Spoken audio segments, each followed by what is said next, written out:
Bismillahirrahmanirrahim. Assalamualaikum warahmatullahi wabarakatuh. Alhamdulillah wassalatu wassalamu ala Rasulillah wa ala alihi wa sahbihi wa mawalah wa la hawla wa la quwata illa billahi wa ba'd.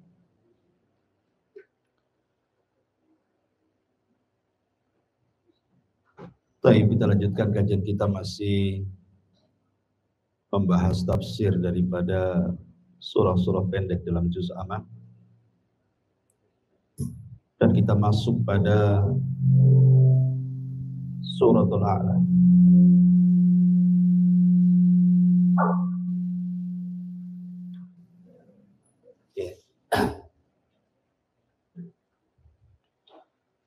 Suratul A'la ini adalah surat yang paling disukai Nabi Shallallahu Alaihi Wasallam. Karena hampir tiap malam Nabi Shallallahu Alaihi Wasallam selalu membaca suratul A'la. Bahkan juga Nabi Shallallahu Alaihi Wasallam selalu membaca saat manusia berkumpul, seperti hari Jumat dan juga sholatul Id. Dan itu disebutkan dalam sebuah hadis, kana yutiru bisabbihisma rabbikal a'la. Beliau setiap malam ketika sholat witir, maka beliau selalu membaca sabbihisma rabbikal a'la, kemudian qul ya ayyuhal kafirun, dan qul huwallahu ahad. Hampir setiap malam. Bahkan dalam surah atau dalam salat Id juga, Nabi Shallallahu Alaihi Wasallam sebagian besar membaca sabbihisma rabbikal a'la dan hal ataka hadithul ghasyiyah. Bahkan Nabi Shallallahu Alaihi Wasallam juga dibiasakan membaca setiap malam itu sebelum tidur. Beliau membaca tasbih, karena permulaan surah Al-A'la ini dimulai dengan tasbih. Di sebelum tidur beliau minimalnya tasbih itu beliau merutinkan, sampai-sampai disebutkan dalam sebuah hadis, kana la yanamu hatta yaqra al-musabbihat wa yaqulu fiha ayatun khairun min alfi ayat. Terkadang beliau sebelum tidur membaca ayat-ayat yang dimulakan dengan tasbih, seperti sabbihisma rabbikal a'la, karena padanya ada ayat yang jauh lebih baik dibandingkan 1000 ayat. Bahkan Nabi Shallallahu Alaihi Wasallam juga membaca terkadang di sholat duhur, sebagaimana hadis Jabir bin Samurah radhiyallahu an, Nabi Shallallahu Alaihi Wasallam yaqra'u fi dhuhri sabbihisma rabbikal a'la, rawahu Muslim. Terkadang beliau dalam sholat duhur juga membaca sabbihisma rabbikal a'la. Hadis ini dikeluarkan Al-Imam Muslim. Bahkan Nabi SAW ketika marah kepada Mu'adz, ketika dia mengimami kaumnya membaca Al-Baqarah, kemudian ada satu jemaahnya keluar karena tidak tahan dengan lamanya Mu'adz menjadi imam. Kemudian Mu'adz menyalahkan makmumnya dan mengatakan, engkau munafik. Kemudian sampailah kabar ini kepada Nabi SAW yang dimarahi Mu'adz dan mengatakan, afattanu ya Mu'adz, apakah engkau akan membuat fitnah wahai Mu'adz? Aina kunta an sabbihisma rabbikal a'la wadduha wa idas sama'un fatar. Kenapa kau tidak membaca sabbihisma rabbikal a'la saja, ataupun wadduha, ataupun idas sama'un fatar? Menunjukkan bahwa Nabi Shallallahu Alaihi Wasallam juga menganjurkan membaca sabbihisma rabbikal a'la di salat Isya, karena Mu'adz ketika itu sholat Isya. Taib, dan banyak lagi hadis-hadis seputar ini. Bahkan dalam hari Jumat juga Nabi SAW dikatakan membaca Sabbihisma rabbikal a'la dan hal ataka hadithul ghasyah yang sudah saya sebutkan. Mungkin malam ini kita akan membahas satu ayat saja, karena memang banyak pembahasannya, tentang permulaan ayat surah Al-A'la ini bercerita tentang pentingnya sebuah tasbih. Ma'asyiral muslimin yang dimuliakan Allah Subhanahu wa taala. Tasbih itu diambil dari kata-kata at-tanzih. Tasbih itu maknanya tanzih. Tanzih itu artinya membersihkan. Seolah-olah Allah mengatakan nazzih rabbaka an kulli naqsin. Bersihkan Rabbmu dari setiap kekurangan. Jadi sabbihisma rabbikal a'la artinya kita diperintahkan oleh Allah Subhanahu wa taala untuk membersihkan Rabb kita dari setiap sifat-sifat yang kurang bagi Allah Subhanahu wa taala. Makanya ada sebuah kaidah yang disebutkan para ulama, kullu sifati naqsin fil makhluqi fal khaliqu aula bitanazzuhi anha in kanat la taliqu bihi. Setiap sifat yang kurang bagi makhluk, maka bagi Khaliq Allah Subhanahu wa taala lebih utama untuk ditiadakan. Kalau bagi makhluk saja sifat itu sifat kurang, maka bagi Allah Subhanahu wa taala harus lebih dibuang lagi sifat-sifat seperti itu. Kalau seandainya sifat itu tidak layak disematkan kepada Allah Subhanahu wa taala. Kenapa? Karena tidak semua sifat yang kurang bagi makhluk itu kalau diterapkan kepada Allah ikut kurang pula.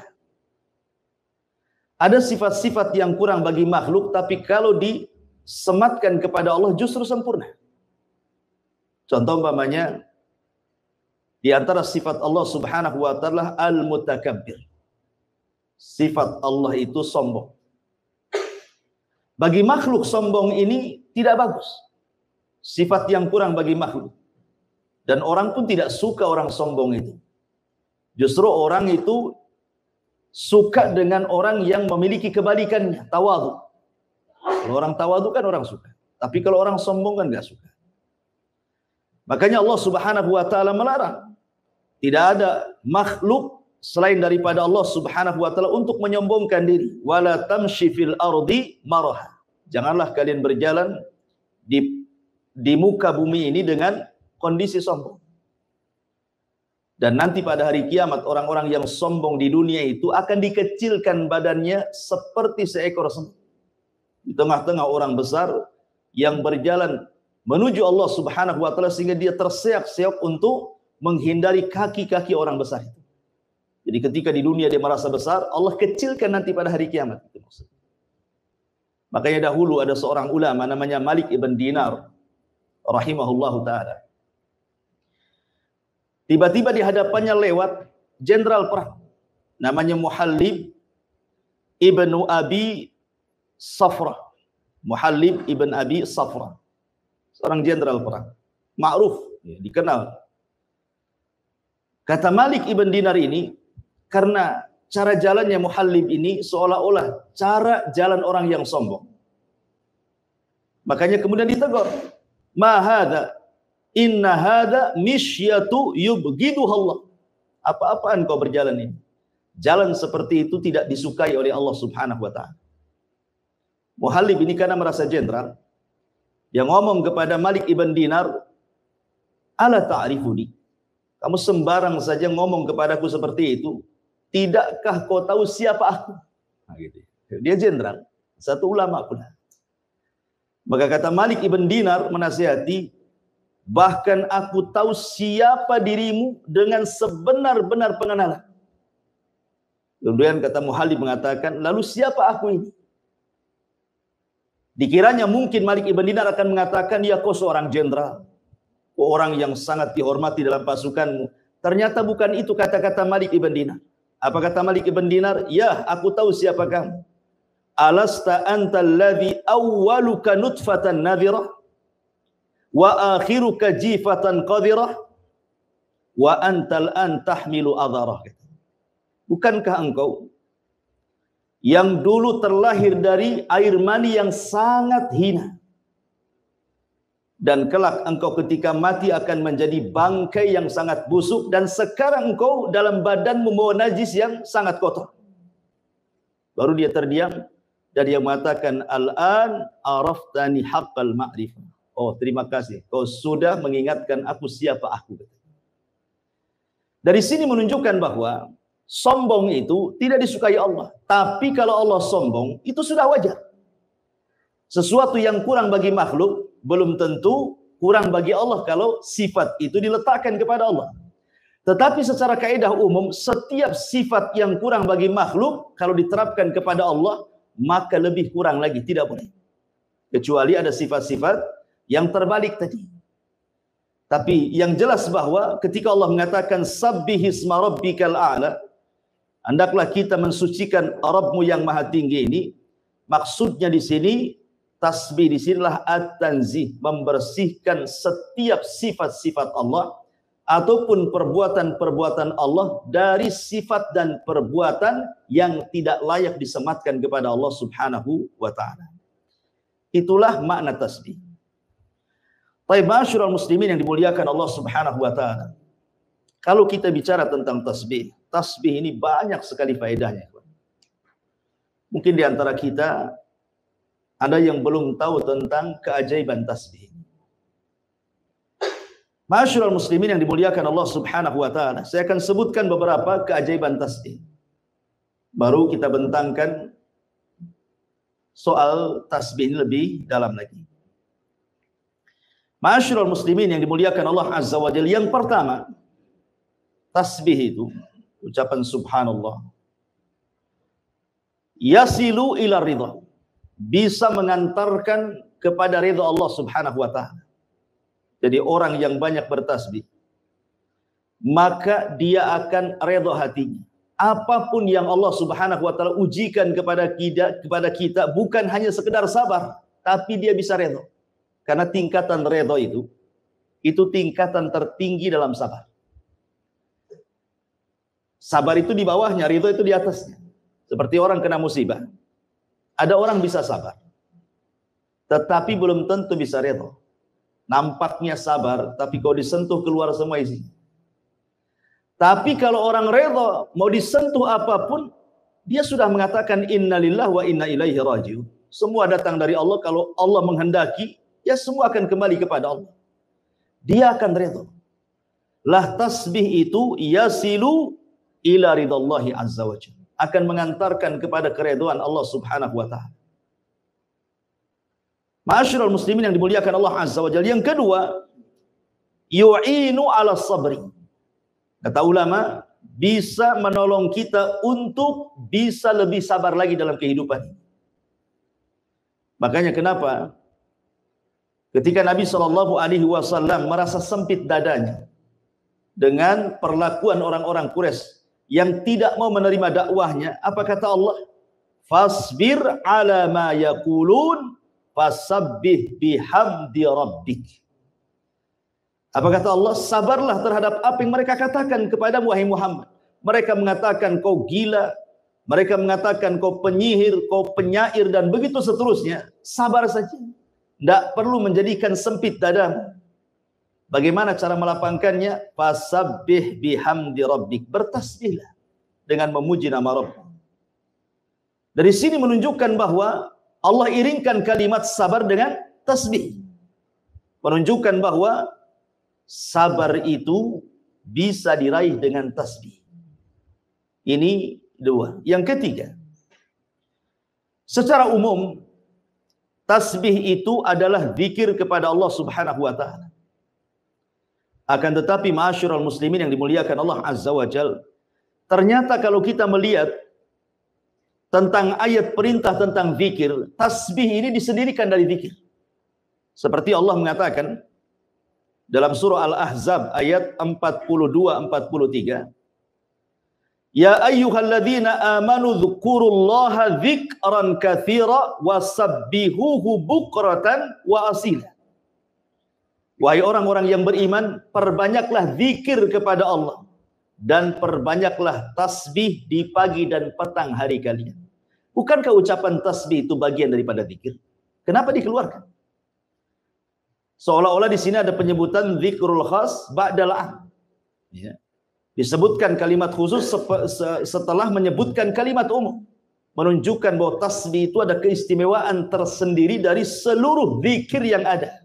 Sama ketika Allah menyebutkan tentang malaikat, Allah mengatakan tanazzalul malaikatu waruh, di mana seluruh malaikat turun dan juga ruh. Ruh itu siapa? Jibril. Kan Jibril bagian daripada malaikat, kenapa disendirikan? Menunjukkan bahwa Jibril ini bukan sembarang malaikat. Makanya dari sini ketika Allah keluarkan tasbih dari zikir, padahal dia bagian daripada zikir, menunjukkan bahwa tasbih ini bukan zikir biasa. Ketika kita mengucapkan subhanallah, subhanallah, subhanallah, ini bukan zikir biasa. Ini zikir yang spesial.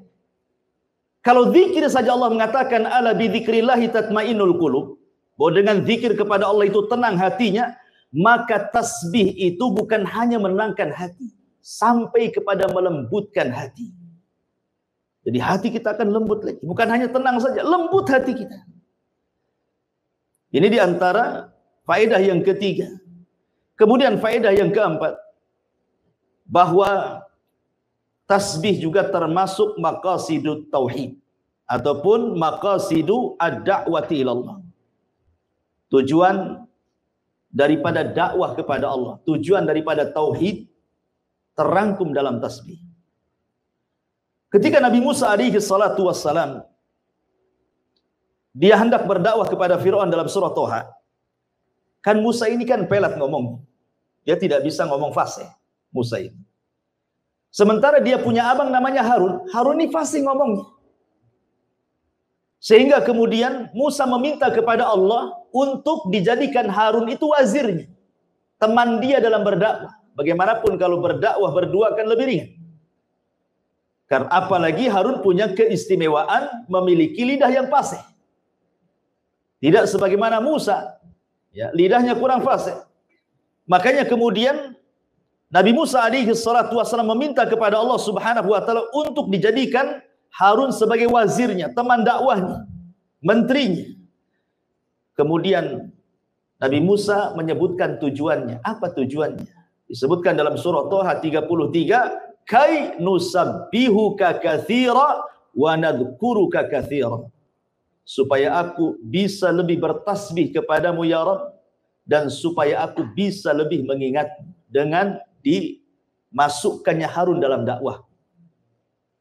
Menunjukkan bahwa alasan Musa itu supaya ketika dia menggabungkan Harun kepada dakwahnya akan lebih bisa menyukseskan dakwahnya, sehingga dia bisa banyak bertasbih kembali kepada Allah dan banyak mengingat Allah Subhanahu wa taala. Maka dari sini kata para ulama, tasbih itu termasuk maqasid at-tauhid. Kemudian yang nomor 5. Tasbih ini ikhwan adalah salah satu zikir yang bisa memberatkan timbangan. Dalam sebuah hadis Nabi sallallahu alaihi wasallam bersabda,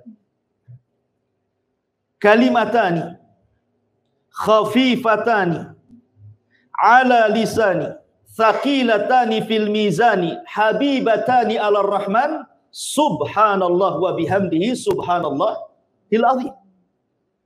Kata Nabi SAW, 2 kalimat yang ringan di lisan, 2 kalimat yang ringan di lisan tapi berat dalam timbangan. Bukan hanya itu saja, dicintai Ar-Rahman, Allah Subhanahu wa taala. Kemudian Rasul mengatakan, bacalah subhanallah wa bihamdi subhanallahil azim. Dulu pernah saya ceritakan, ada seorang syekh bercerita tentang seorang kakek. Kakek ini dia orang awam, bukan ulama, bukan thalabatul ilmi, orang awam. Tapi dia rajin ke masjid untuk sholat. Jadi suatu hari Tiba-tiba setelah sholat wajib, dia mendekati imam. Kemudian mengatakan, ya imam, ajarkan kepadaku satu ajaran yang diajarkan Nabi kepada kita, biar aku bisa mengamalkannya. Tiba-tiba imam sholat ini kaget kan itu. Tapi dia teringat dengan hadis ini.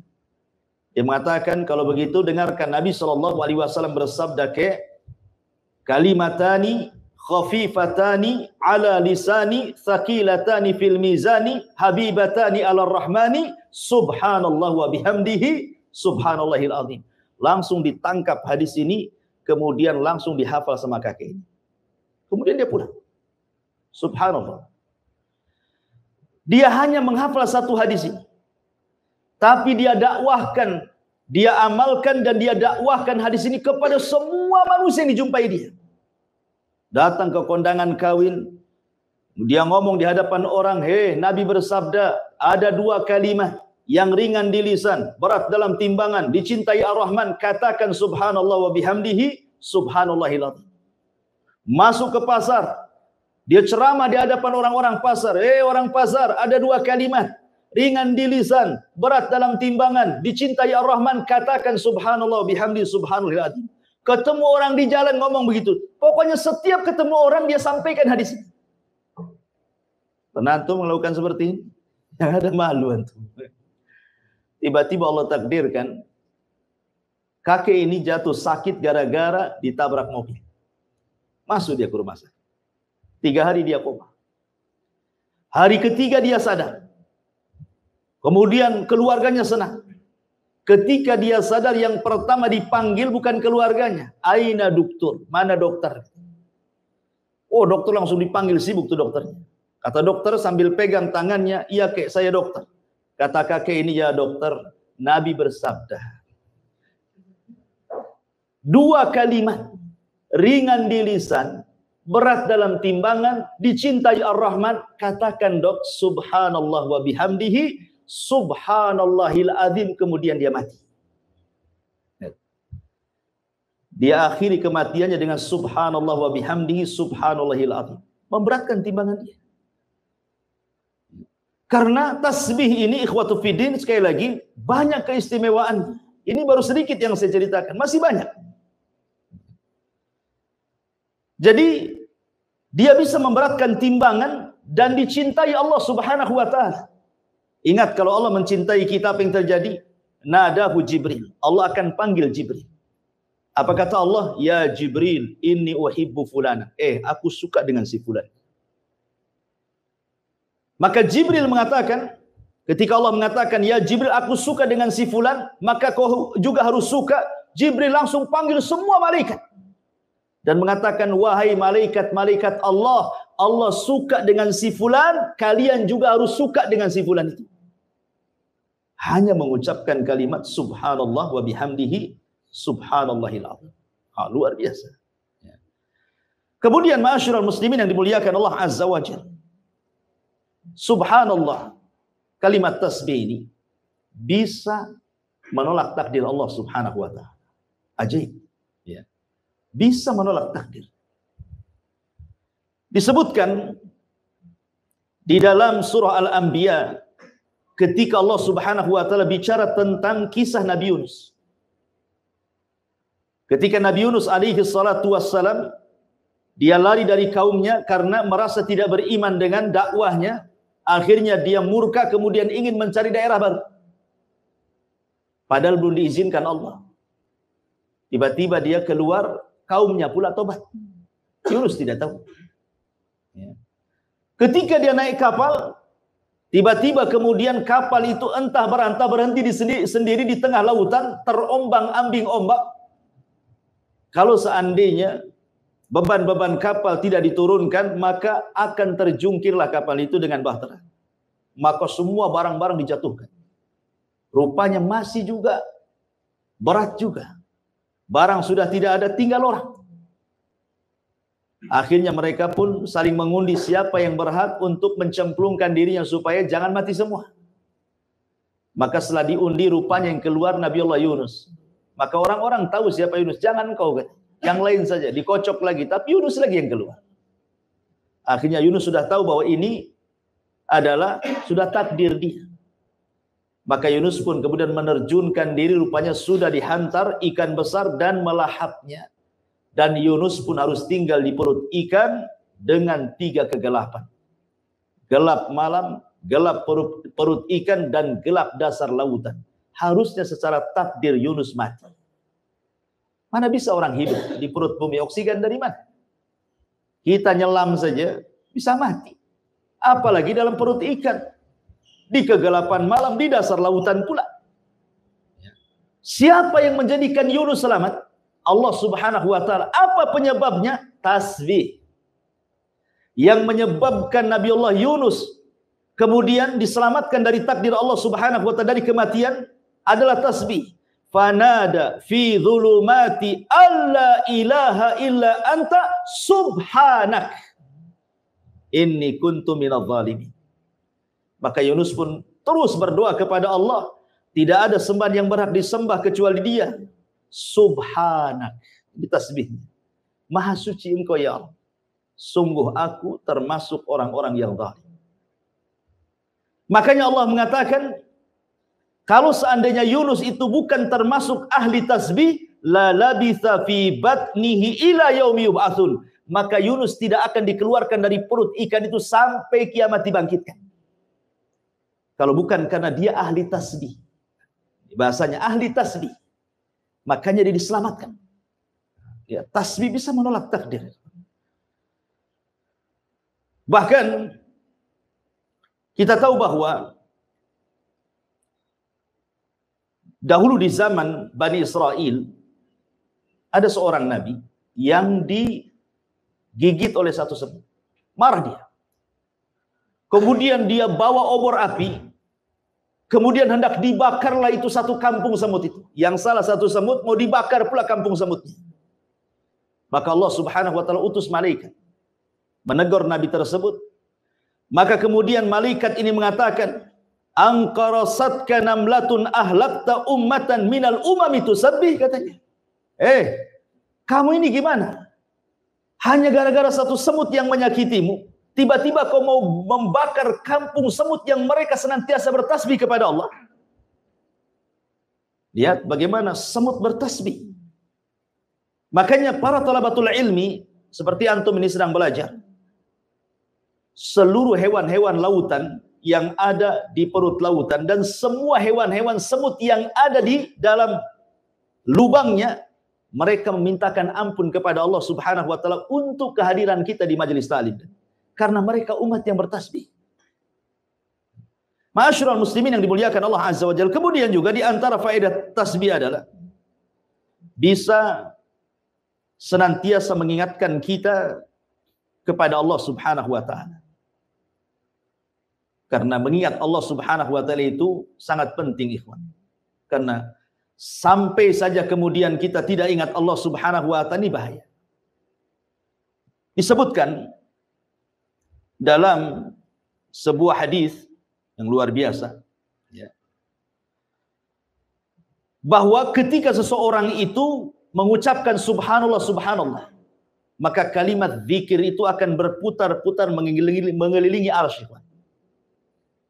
Dan disebutkan dalam hadis Nuaim ibn Bashir, Rasulullah SAW bersabda, inna mimma tadhkuruna min jalalillahi at-tasbiha wa takbira wa tahlila wa tahmida, sesungguhnya kalimat-kalimat zikir yang kalian lafadkan dari keagungan Allah, baik berupa tasbih subhanallah, baik berupa takbir Allahu Akbar, baik berupa tahlil la ilaha illallah, baik berupa tahmid alhamdulillah.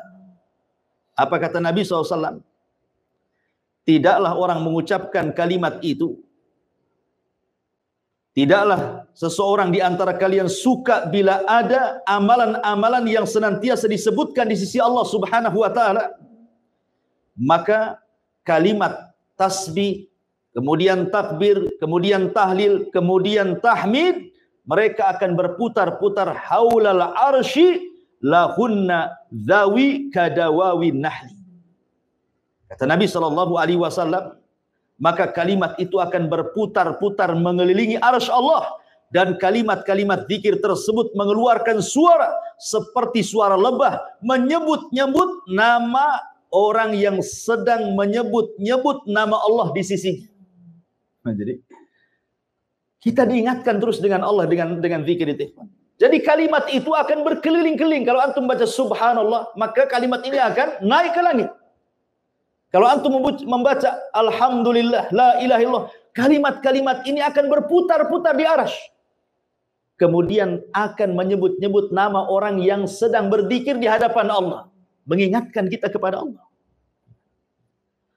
Bahkan yang lebih hebat lagi, kalau antum memperbanyak tasbih, satu kalimat tasbih itu seolah-olah antum telah berinfak dengan gunung emas. Disebutkan dalam hadis yang sahih yang dikeluarkan oleh Imam At-Tabrani dari sahihkan oleh Syekh Nasiruddin Al-Albani rahimahullahu taala, man halahul lailu an yukabidahu au bakhila bil mali an yunfiqahu au jabuna anil adwi an yuqatilahu falyukthir min subhanallah wa bihamdihi fa innaha ahabbu ilallah min jabali dhahabin yunfikuhu fi sabilillahi azza wa jalla. Lihat kata Rasul, siapa yang dicegah oleh istirahat malamnya sehingga dia tidak bisa sholat malam, atau kebakhilannya sehingga dia tidak mau berinfak, atau ketakutannya sehingga dia tidak mau berjihad perang, maka hendaklah perbanyak ucapkan subhanallah wa bihamdi. Maha suci Allah dan dengan segala pujian milik Allah, karena yang demikian itu lebih disukai Allah dari gunung emas yang engkau infakkan di jalan Allah. Kalau kita membaca subhanallah, subhanallah, kata Rasul, itu lebih baik daripada gunung emas yang engkau infakkan di jalan Allah. Kalimat tasbih saja. Dan siapa juga yang punya gunung emas? Kalaupun antum dapat gunung emas sudah rebutan. Taruhlah kemudian antum punya gunung emas, kemudian diinfakkan, itu tidak lebih baik dibandingkan antum memperbanyak tasbih. Bahkan tidak ada satupun doa orang yang memperbanyak tasbih kecuali dikabulkan. Di zaman Imam Ahmad ini ketika dia keluar dari penjara sudah tua, ya kan? Karena dia kan bolak-balik masuk penjara Imam Ahmad. Jadi dia ingin mengunjungi satu kawannya, tapi tempatnya nun jauh di sana. Ya, dia harus mengadakan safar. Maka dia pun kemudian mengambil bekalnya, sudah tua, tapi Imam Ahmad pun diberikan kekuatan fisik. Walaupun sudah tua itu diberikan kekuatan fisik. Dia berjalan, ingin berkunjung kepada temannya. Dan ingat, itu sebuah amal soleh. Kalau antum berkunjung kepada kawan, tidak ada niat kecuali silaturahim. Bukan karena bisnis. Bukan karena ingin pinjam uang apalagi. Enggak. Ya betul-betul dia ingin berkunjung lillah. Maka 70.000 malaikat akan mengiringi antum dari belakang. Makanya Imam Ahmad ini ingin mengunjungi saudaranya, kawannya. Lillahi ta'ala karena Allah. Allah takdirkan di tengah jalan. Dia pun kemudian kemalaman. Dia harus menginap. Terpaksalah dia mencari masjid untuk menginapkan itu. Penginapan zaman dulu ya masjid, mau kemana? Rupanya ada teras masjid, dia tidur di situ. Rupanya penjaga masjid ini mencurigai. Imam Ahmad itu imam dunia, terkenal. Tapi terkenal karyanya. Terkadang karyanya dikenal, orangnya tidak tahu. Sehingga dikira itu bukan siapa-siapa, sama takmir masjidnya diusir. Tidak boleh tidur di situ. Terpaksalah Imam Ahmad mencari pohon, kemudian tidur di bawah pohon. Rupanya depan masjid itu ada khobbaz. Khobbaz itu artinya tukang roti, penjual roti. Anak muda. Jadi kasihan kok ada kakek-kakek di situ tidur di bawah pohon, ditawarkanlah bagaimana kalau dia nginap di rumahnya. Diajaklah Imam Ahmad dengan senang hati, udah tua. Kemudian dia melihat khobbaz itu, tukang roti itu. Imam Ahmad takjub, kenapa? Sambil kerja itu, lisannya tidak pernah berhenti untuk mengucapkan subhanallah, astagfirullah, subhanallah, astagfirullah. Pokoknya tasbih dan istighfar itu tidak lepas dari lisannya. Kita saja kalau kita zikir terus-terusan kan capek juga kan itu. Antum baca subhanallah, subhanallah, berapa jam antum sanggup? lidah pun dah kering. Pasti ada berhentinya kan? Ini tidak. Mulai dari kerja sampai subuh, lisannya terus ngomong. Imam Ahmad nih heran. Kok bisa dia berzikir seperti itu? Sampai tidak tidur Imam Ahmad itu karena takjub dengan anak muda itu. Akhirnya ditanyalah sama Imam Ahmad itu. Bagaimana engkau bisa melakukan itu? Apa kata anak muda ini? Karena sudah terbiasa wahai imam. Setiap hari aku sudah melakukan seperti ini. Jadi zikir itu sudah jadi kebiasaan dia. Orang kalau sudah biasa kan nggak akan capek kan itu. Udah biasa dia mengucapkan subhanallah, astagfirullah, subhanallah. Udah biasa. Imam Ahmad mengatakan, anak muda kan tidak tahu kalau itu Imam Ahmad. Imam Ahmad mengatakan, apa barokah zikir dengan memperbanyak tasbih dan istighfar itu? Apa manfaatnya? Maka anak muda ini mengatakan, demi Allah, tidaklah aku berdoa kepada Allah Subhanahu wa taala kecuali diijabah, kecuali satu doa yang belum diijabah. Semua doa yang kupanjatkan semua dikabulkan Allah kecuali satu, katanya. Imam Ahmad heran. Apa yang satu itu?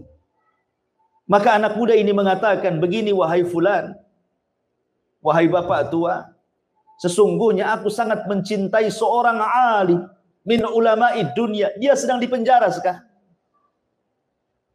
Aku sangat takjub dengan karya-karyanya. Aku ingin belajar kepadanya, tapi karena kesibukanku aku tidak bisa menjumpai dia. Jadi Imam Ahmad heran, siapa orang yang kau jadikan panutan itu sehingga kau menjadi ahli ibadah seperti ini kan? Anak muda ini mengatakan namanya Ahmad ibn Hanbal. Rupanya di situ Imam Ahmad.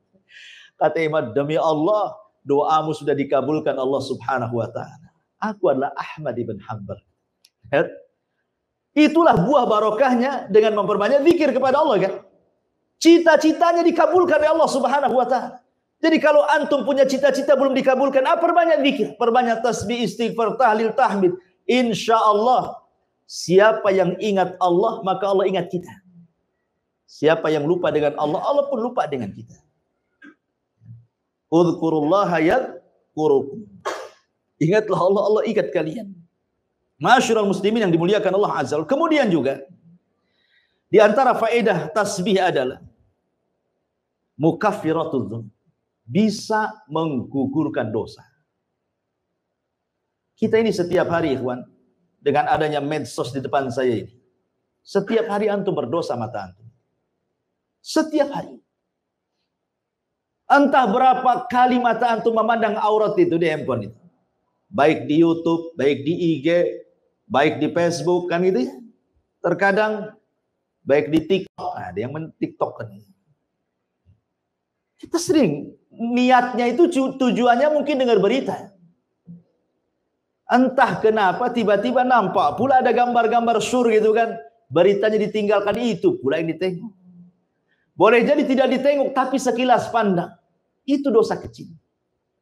Tapi kalau setiap hari kan bisa besar itu. Karena tidak ada dosa kecil yang ditumpukan kecuali jadi besar. Dan tidak ada dosa besar kalau antum digempur dengan istighfar kan begitu. Kata Nabi SAW, man qala subhanallah wa bihamdi mi'ata marratin huttat khotoyahu wa in kanat mithla zabadil bahri wa fi riwayatin akthar min zabadil bahri. Siapa yang mengucapkan subhanallah wa bihamdihi 100 kali dalam sehari, maka Allah Subhanahu wa taala akan hapuskan dosa-dosanya walaupun dosa antum itu sebanyak buih di lautan atau lebih banyak daripada buih di lautan. Berbiasa ikhwan. Siapa yang bisa menghitung buih lautan? Tidak ada yang bisa menghitung buih lautan. Bahkan kata Rasul lebih banyak daripada buih lautan. Seandainya dosa kita lebih banyak dari buih lautan tetap diampuni. Tentu yang dimaksud di sini dosa-dosa kecil maksudnya. Bukan dosa-dosa besar, karena dosa besar harus dengan taubatan nasuha. Tapi kan setiap hari kita memandang aurat. Antum ke pasar, antum di jalan, lihat wanita-wanita itu. Kan nampak auratnya, entah tertampak, entah keenakan nampak, macam-macam kan orang itu. Kalau tak cantik mungkin ya tertampak lah. Kalau cantik makin ditampak-tampak. Gitu ya kan. Betapa banyak dosa kita setiap hari yang dari handphone, yang di dunia nyata, yang di pasar, yang di mall. Nah ini kan dosa kecil. Makanya Umar bin Khattab tadi saya sudah katakan tidak ada dosa kecil kalau dikumpulkan ya besar juga gitu maksudnya. Tapi itu bisa dihapuskan dengan memperbanyak tasbih. Subhanallah wa bihamdi. Subhanallah wa bihamdi. Ya. Ma'asyiral muslimin yang dimuliakan Allah Subhanahu wa taala. Kemudian juga lebih daripada itu bahwa tasbih ini sebab mendapatkan rizki Allah Subhanahu wa taala. Jadi orang akan mudah mendapatkan rizki Allah Subhanahu wa taala disebabkan dengan memperbanyak tasbih. Nabi Zakaria, mungkin sebagian antum sudah dengar ceritanya. Dia berdoa kepada Allah Subhanahu wa taala untuk meminta anak. Dia sudah tua, istrinya mandul. Ketika dia melihat Maryam dalam mihrabnya memperbanyak zikir kepada Allah Azza wa Jalla dan beribadah, kemudian tiba-tiba dapat karomah, ada makanan, maksudnya buah-buahan di musim dingin pula ada di musim panas, atau ada buah-buahan di musim panas pula ada di musim dingin. Kata Zakaria, kalau ini terjadi kepada Maryam, bukan mustahil Allah pun bisa memberikan keturunan kepadaku. Akhirnya kemudian Zakaria mulai meniru Maryam. Apa itu? Memperbanyak ibadah di mihrabnya. Seraya berdoa kepada Allah agar minta diberikan keturunan. Allah kabulkan, Allah kabulkan. Kemudian ketika datang malaikat memberi kabar bahwa dia akan memiliki keturunan dengan nama yang tidak ada sebelumnya, yang diberi nama oleh dia, namanya Yahya. Zaman itu nggak ada Yahya, kecuali Zakaria saja yang memberi nama Yahya. Kalau sekarang banyak Pak Yahya, di mana-mana ada Pak Yahya. Dulu nggak ada nama Yahya kecuali putra Zakaria saja. Kemudian Nabi Zakaria mengatakan, qala rabbi ij'al li ayah. Ya Rabb, sekarang berikan tanda-tandanya kalau memang aku akan punya turunan. Seperti apa tanda-tandanya? Maka Allah mengatakan, qala ayatuka alla tukalliman nas salasata ayyamin illa ramza. Tandanya kalau istrimu hamil, maka tiba-tiba kau akan bisu. Kau tidak akan bisa ngomong selama 3 hari. Kau hanya bisa mengisyaratkan dengan mata, dengan telinga, dengan dahi, dengan tulisan. Pokoknya kau akan susah ngomong. Kalau engkau kemudian merasa susah bicara dan itu selama 3 hari, itu istrimu lagi hamil. Kan? Itu tandanya. Kemudian di ujung ayat Allah katakan apa? Wadhkur rabbaka katsira wasabbih bil ashiyyi wal ibkar. Maka ingatlah terus Rabbmu dan banyak-banyaklah bertasbih di waktu pagi dan petang.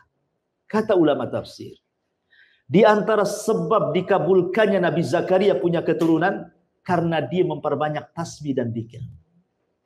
Ya, ini rizki. Sesuatu yang mustahil bagi kita kan? Rupanya mungkin pula bagi Allah Subhanahu wa taala. Dengan apa? Ya tadi memperbanyak zikir terutama tasbih. Dan itu juga dijelaskan dalam nasihat Nuh alaihi salatu wassalam. Suatu ketika Nuh sebelum wafat, itu kan mengumpulkan putra-putranya. Dikumpulkan putra-putranya. Kemudian Nuh mengatakan kepada anak-anaknya, aku wasiatkan kepada kalian dengan 4 perkara. Yang 2 kuperintahkan, yang 2 kularang. Adapun yang 2 kuperintahkan, jangan lupa dengan kalimat la ilaha illallah. Sebab kalau seandainya kalimat itu ditimbang di satu neraca, kemudian 7 lapis langit dan 7 lapis bumi ditimbang di neraca satunya, maka la ilaha illallah jauh lebih berat dibandingkan langit dan bumi.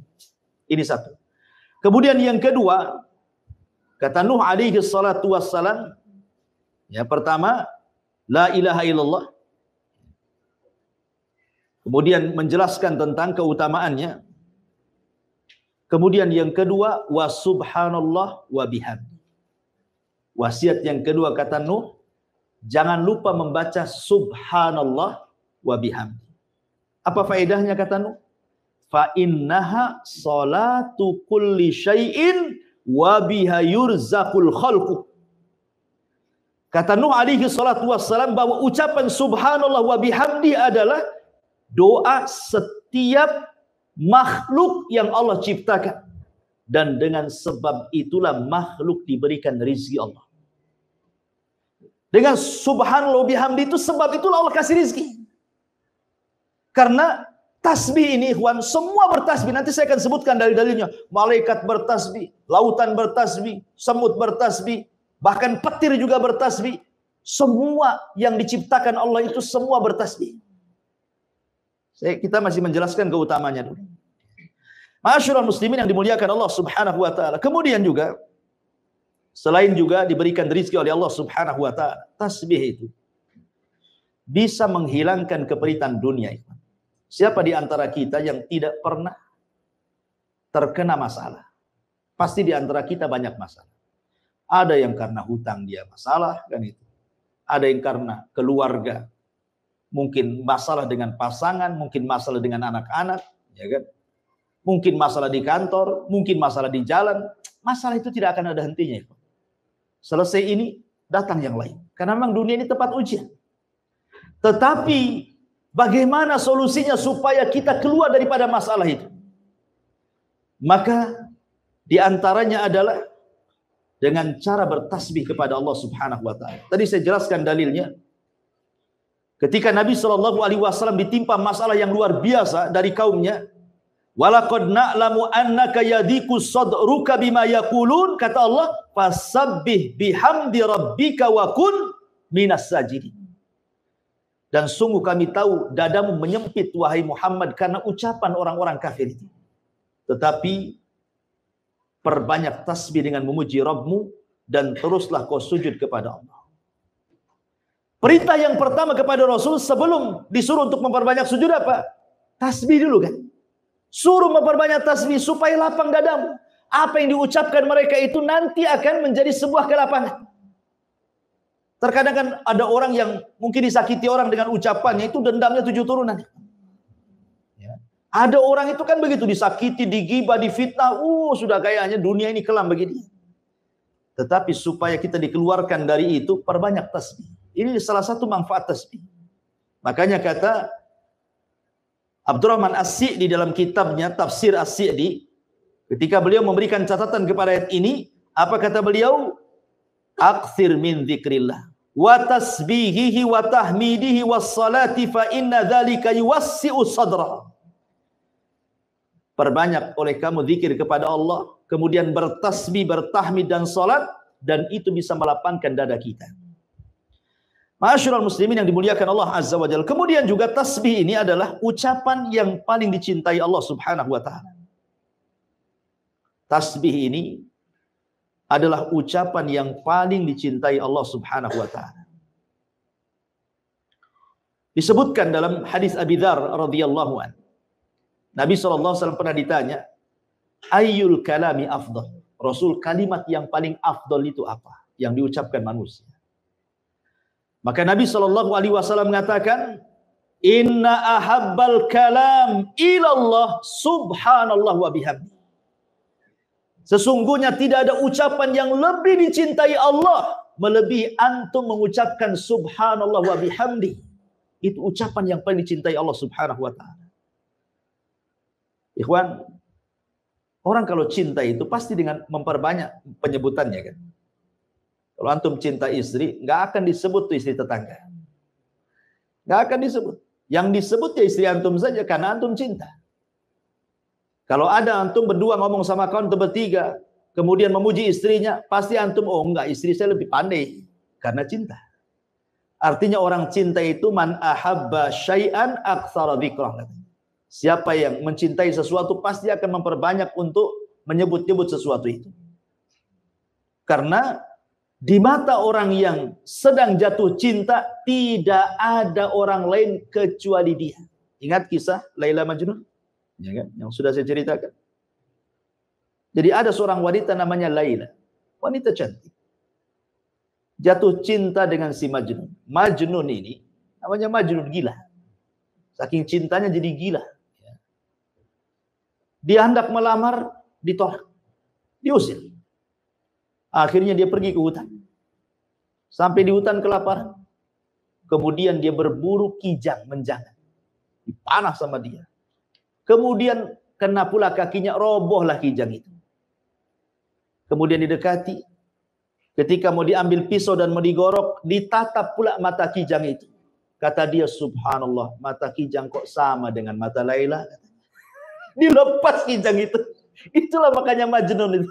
Lihat, orang cinta itu bisa jadi gila, lapar padahal dia. Bisa loh dilepas. Makanya sejak itulah dia disebut Majnun. Makanya ada Laila Majnun. Itulah Majnun, gila itu. Ya, udah lapar-lapar, kena pula dilepas gara-gara mata Kijangnya mirip dengan mata Laila. Orang cinta kayak gitu, ikhwan. Mabok dia. Masyarul muslimin yang dimuliakan Allah Azza wa Jalla. Jadi kalau orang cinta dengan Allah, maka perbanyak zikir dengan Allah. Dan tidak ada kalimat yang paling dicintai Allah kecuali subhanallah wa bihamdi, kata Rasulullah. Inna ahabbal kalam ilallahi subhanallah wa bihamdi, kata Rasulullah.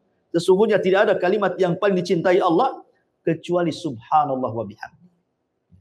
Masyarul muslimin yang dimuliakan Allah Subhanahu wa taala. Kemudian juga di antara keistimewaan tasbih adalah tasbih ini adalah kalimat yang khairun minad dunya wa ma fiha. Seandainya dunia yang banyak macam-macamnya ini, ada rumahnya, ada gedungnya, ada tanahnya, ada perhiasannya, itu dibandingkan dengan tasbih, maka dunia itu tidak ada apa-apanya.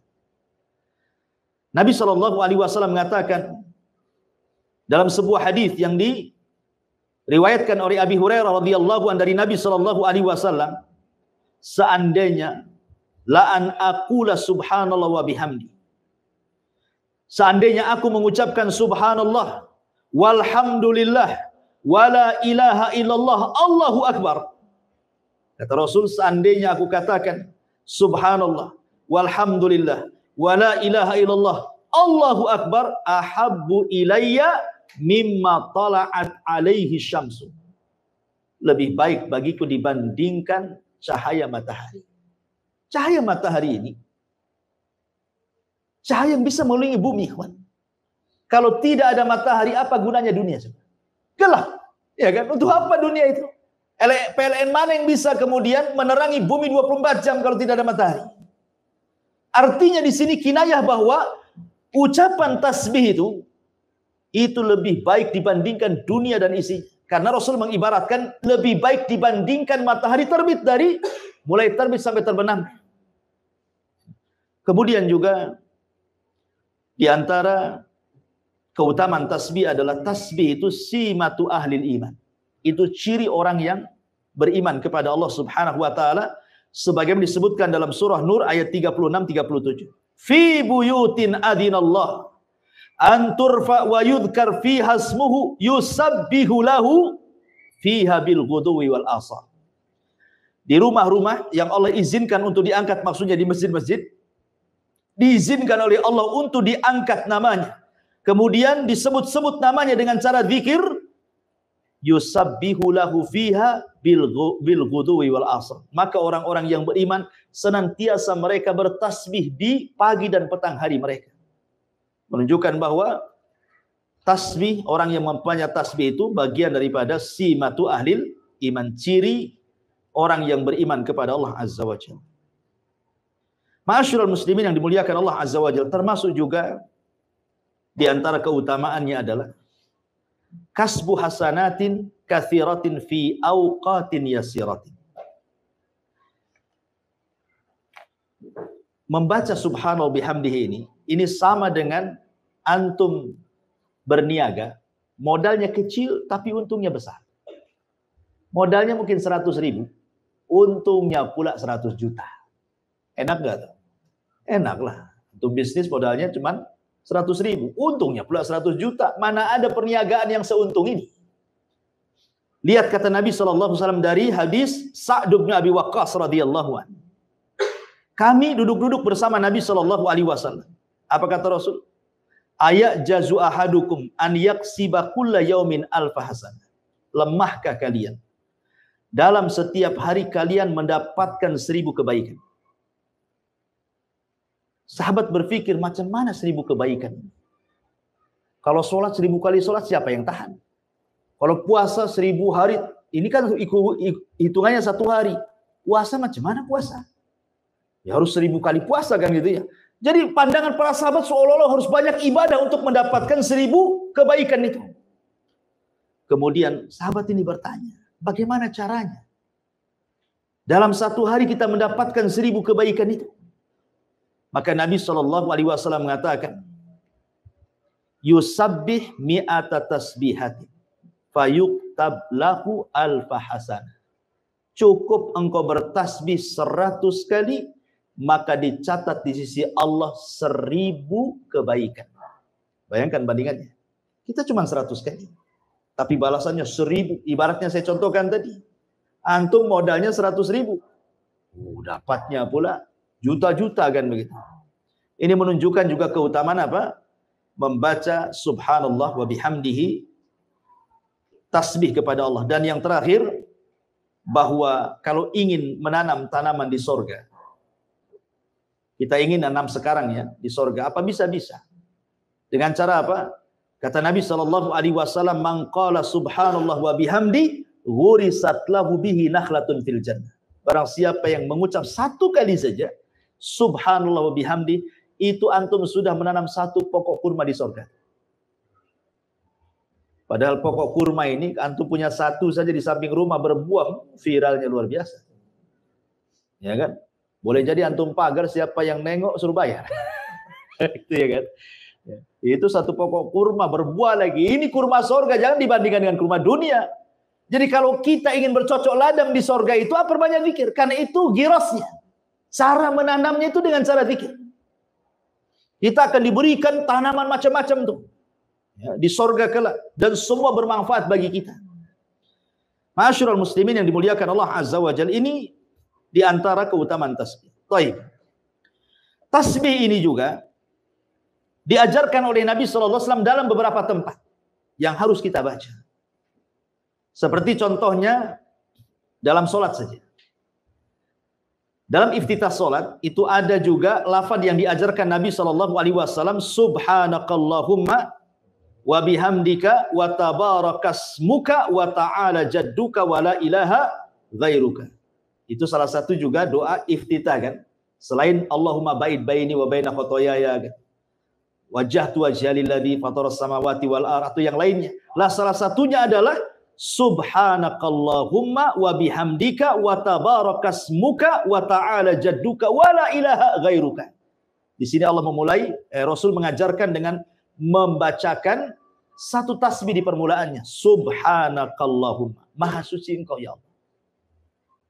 Kemudian juga dibaca ketika inda qiraati ayatin fiha tanzihullah. Bahkan disunahkan kalau ada orang membaca Al-Quran, umpamanya sabbihisma rabbikal a'la ini. Ya, ada orang baca di samping kita sabbihisma rabbikal a'la, maka Rasul menyunahkan apa? Subhanallah. Jadi kalau ada orang baca di samping kita, baca Quran ya, pas yang dibaca itu ayat tasbih, kita juga menjawab dengan subhanallah, maha suci engkau. Ya.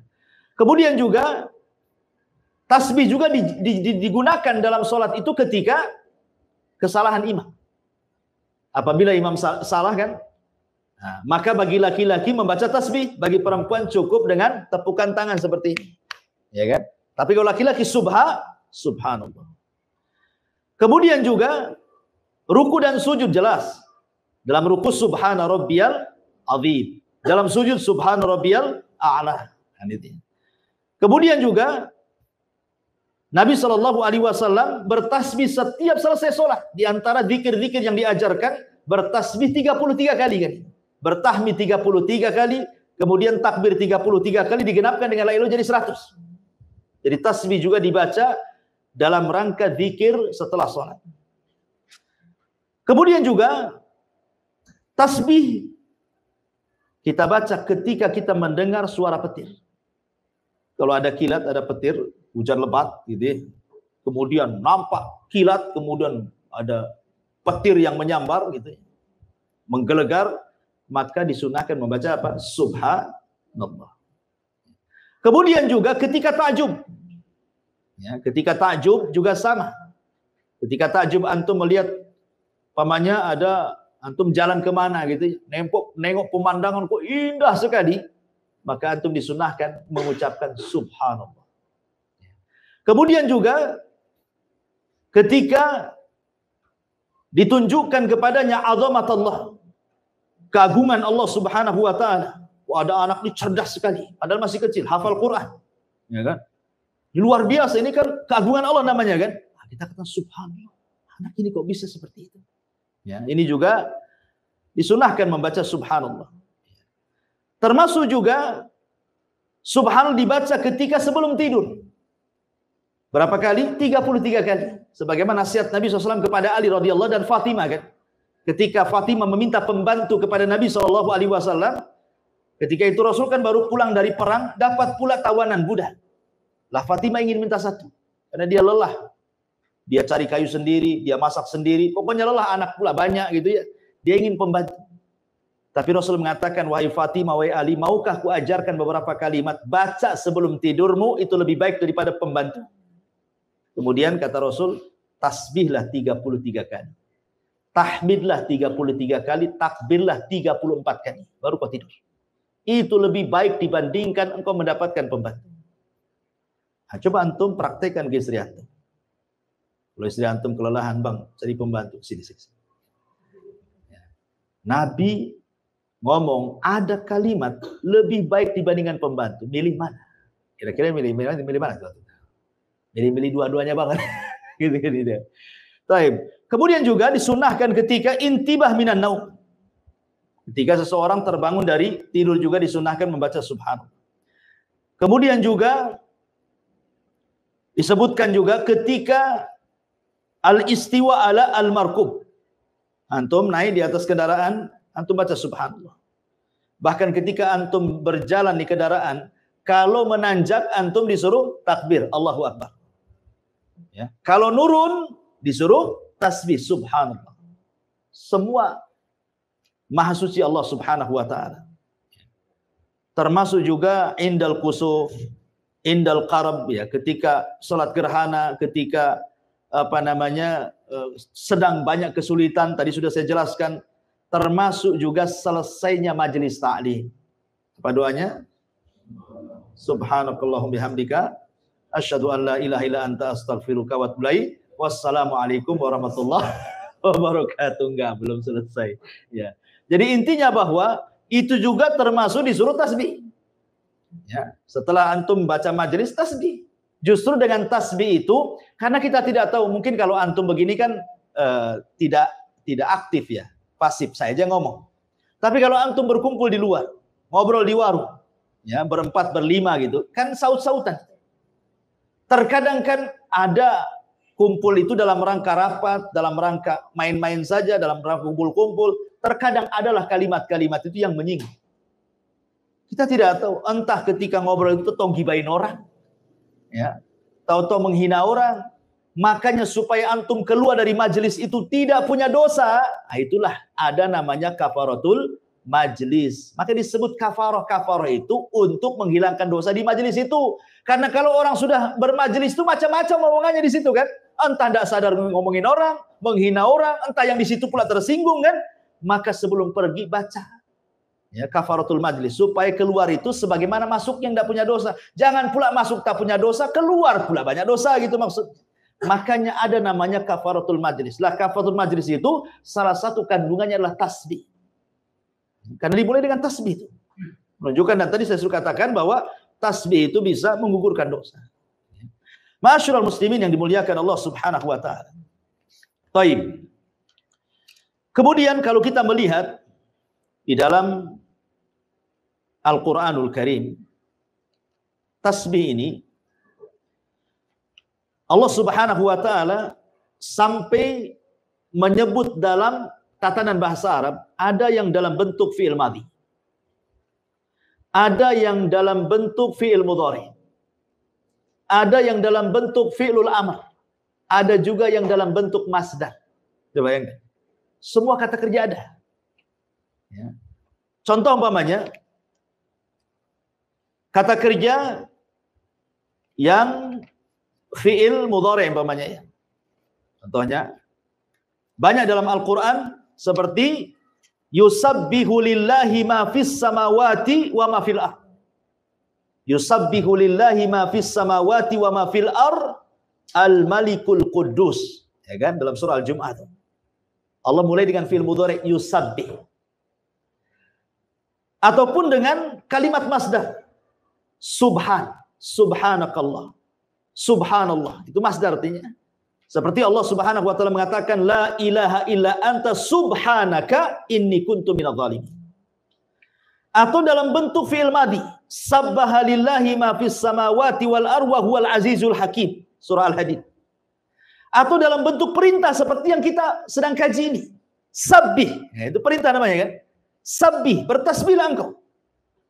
Lihat bagaimana Allah Subhanahu wa taala sampai-sampai menyebutkan kalimat tasbih dalam Al-Quran itu banyak sekali. Ada yang mengatakan sampai 900 kali. Kalimat tasbih diulang-ulang dalam Quran. Saking banyaknya, saking pentingnya kalimat tasbih. Sampai ada dalam bentuk fi'il madhi, fi'il mudhari', fi'il amr, ada juga dalam bentuk masdar gitu ya. Karena saya katakan tadi keutamanya sudah saya jelaskan secara global tadi. Baik. Kalau kita melihat tentang alam semesta ini, bagaimana Allah Subhanahu wa taala menjelaskan bahwa semua makhluk itu bertasbih kepada Allah. Allah bertasbih untuk dirinya. Sebagaimana Allah mengatakan dalam surah As-Saffat ayat 180, Subhana rabbika rabbil izzati amma yasifun. Di sini Allah bertasbih kepada dirinya sendiri. Ya. Kemudian para malaikat bertasbih.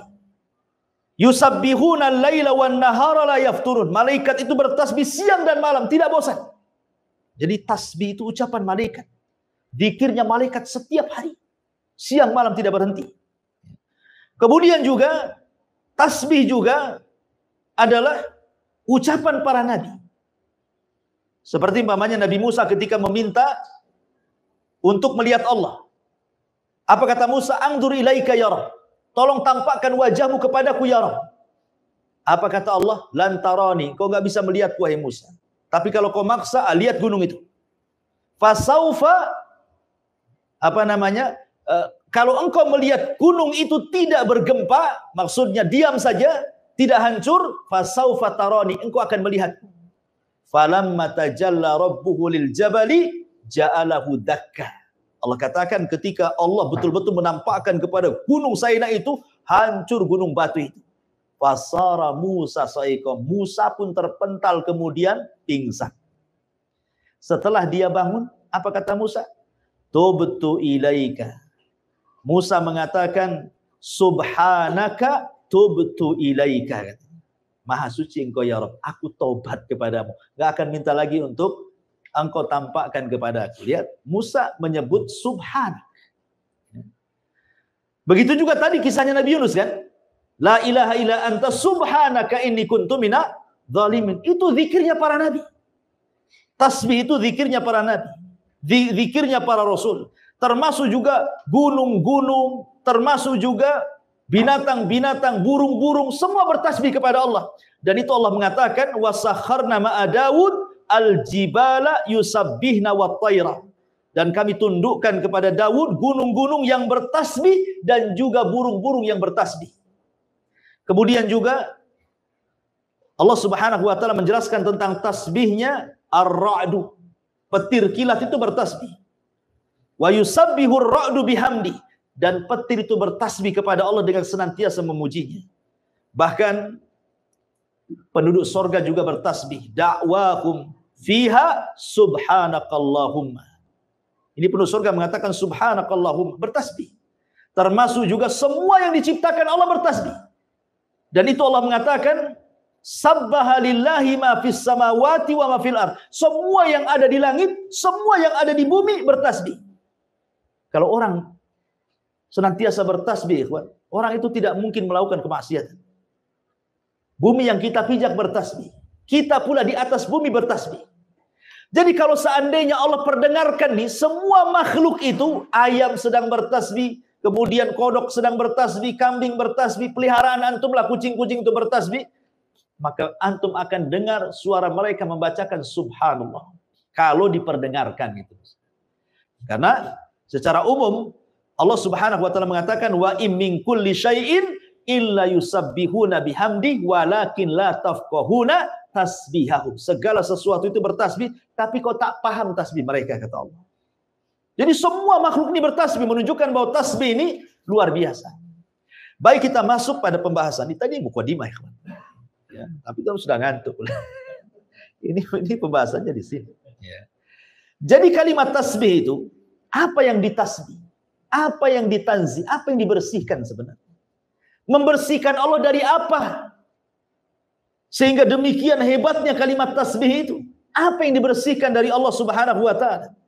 Pertama, secara bahasa, tasbih itu diambil dari as-sabhu. Sabhu itu, antum pernah dengar bahasa as-sibah. Kalau orang berenang, dalam bahasa Arab disebut sibahah. Itu renang. Jadi sabhu itu artinya taharrak, gerak. Kalau disebut sabbaha fil ma, artinya dia sedang renang. Kalau sabbaha fil hawa, artinya dia sedang terbang. Kalau sabbaha fil ardi, artinya dia sedang masya, berjalan.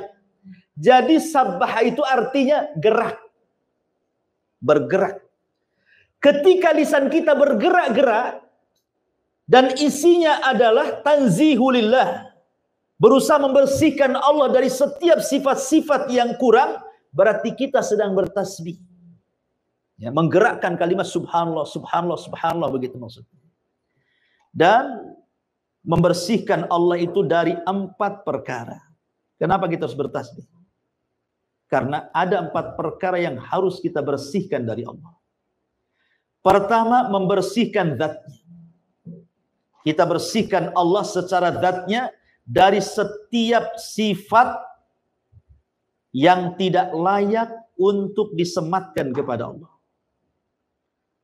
Dari setiap sifat yang tidak layak disematkan kepada Allah, maka kita bersihkan. Ini satu. Yang kedua, kita bersihkan baik secara zatnya, yaitu zatnya ya. Kemudian yang kedua sifatnya. Kemudian yang ketiga nama-namanya. Dari apa? Jangan sampai kita memberi nama yang bukan nama Allah. Nanti kalau antum berdoa nggak akan dikabulkan. Seperti antum mau perlu dengan saya. Nama saya kan Abu Humairah. Antum panggil pula Abu Hurairah. Abu Hurairah, saya nggak akan nengok. Nama saya bukan Abu Hurairah, nama saya Abu Humairah. Kan itu. Itu manusia kalau dipanggil bukan namanya aja nggak nengok tuh. Sekarang antum manggil-manggil Allah, antum salah manggil, maka ini akan bermasalah. Karena nama-nama Allah itu tauqifiyah, ikhwan, terima jadi. Nama Allah itu sudah baku. Yang 99 nama itu sudah baku. Bukan berarti kemudian cuma 99 nama. Ini yang kita ketahui 99 nama itu. Nama Allah itu banyak, hanya Allah yang tahu.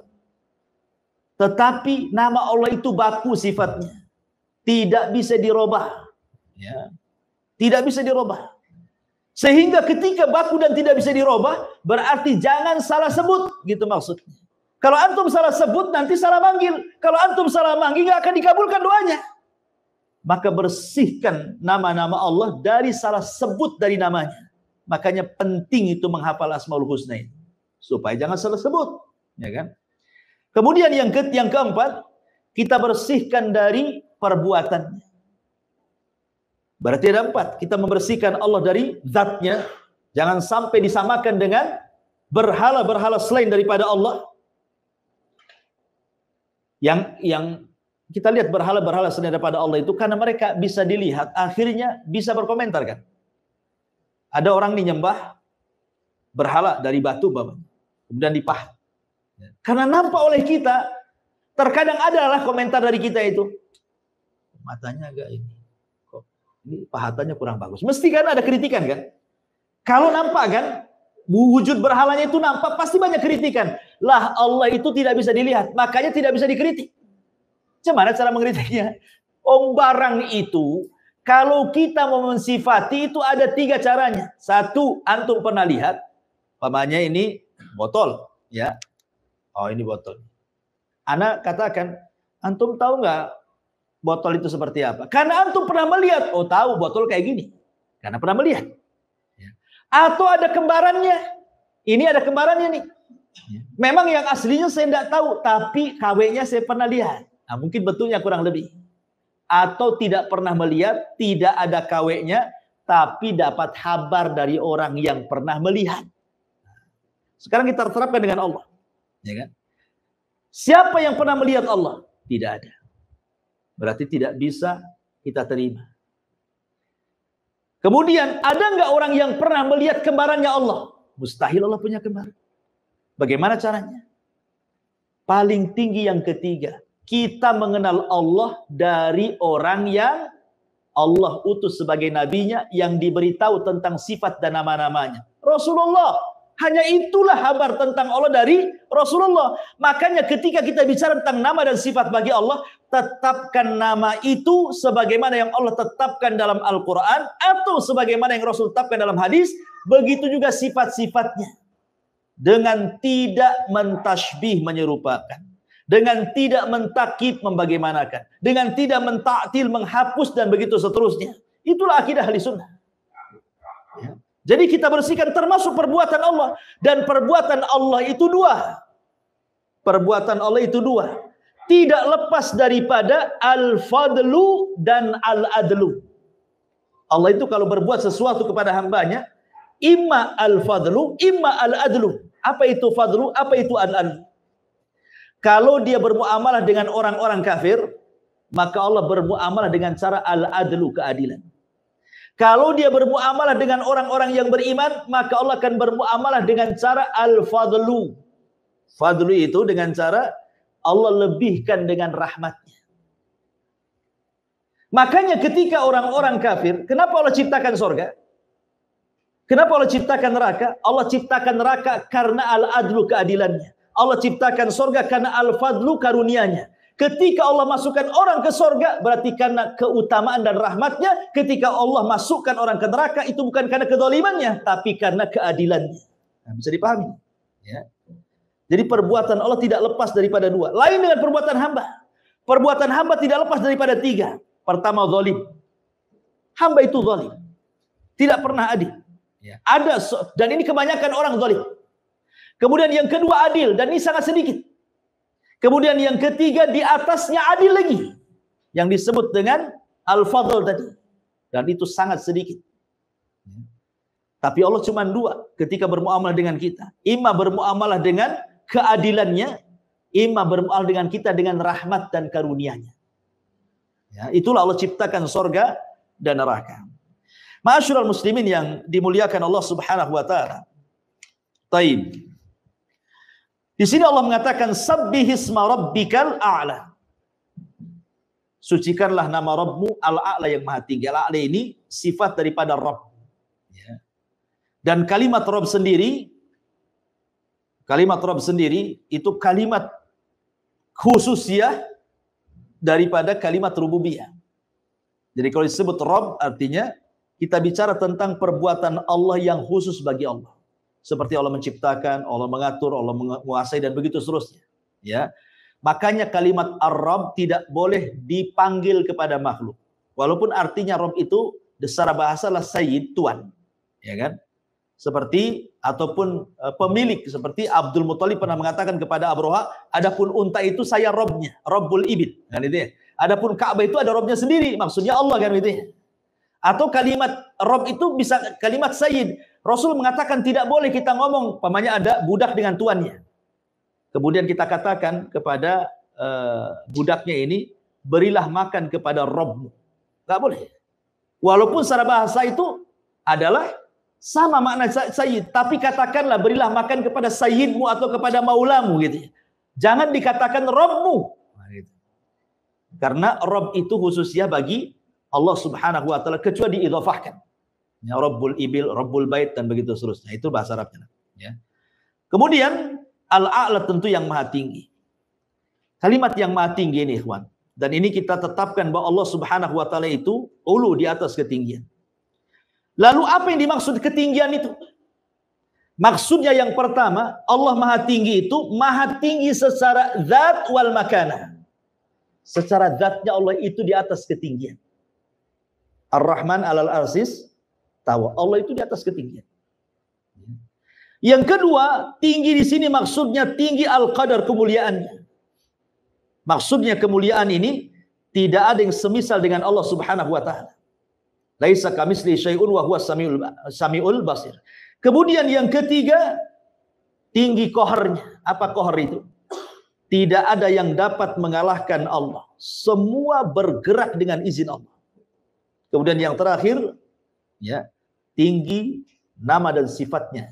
Tidak ada yang lebih tinggi dibandingkan sifat-sifat Allah dan nama-namanya. Disinilah kemudian kita tinggikan Allah subhanahu rabbiyal a'la. Makanya kenapa ketika kita membaca a'la ini dalam posisi kita rendah. Serendah-rendahnya orang ketika sholat dalam posisi apa? Sujud. Ya. Apa yang dibaca? Tidak subhana rabbiyal azim, tapi subhana rabbiyal a'la. Bahwa kita ini rendah, Allah itu tinggi. Dalam posisi kita serendah-rendahnya dalam posisi sujud, kita katakan rabbiyal a'la. Ya. Ada orang yang mengingkari bahwa Allah itu tidak di atas. Kelompok Jahmiyah sampai mengganti lafaz subhana rabbiyal a'la menjadi subhana rabbiyal asfal. Saya lupa namanya. Ada yang mengatakan Jahm ibn Safwan.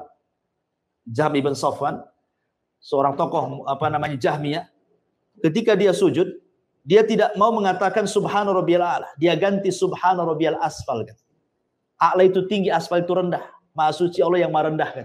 Allah itu tidak ada di ketinggian, juga diganti sama dia. Itulah Jahmiyah sesat yang itu. Intinya ma'asyiral muslimin yang dimuliakan Allah Azza wa Jalla, dengan melihat mata antum sudah redup gitu kan. Saya pun sudah soak suaranya.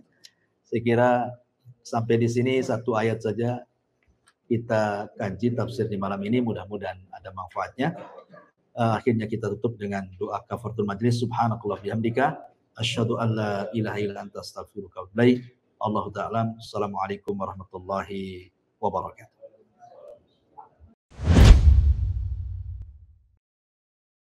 Intinya bahwa tolong berakhlak kepada Allah. Membahas tafsir dari surah Al-Imran. Lahirlah Imam Muslim, Abi Dawud, Tirmidzi, Ibnu Hibban. Jadi ketika Yunus alaihi salatu wassalam terkena undian itu,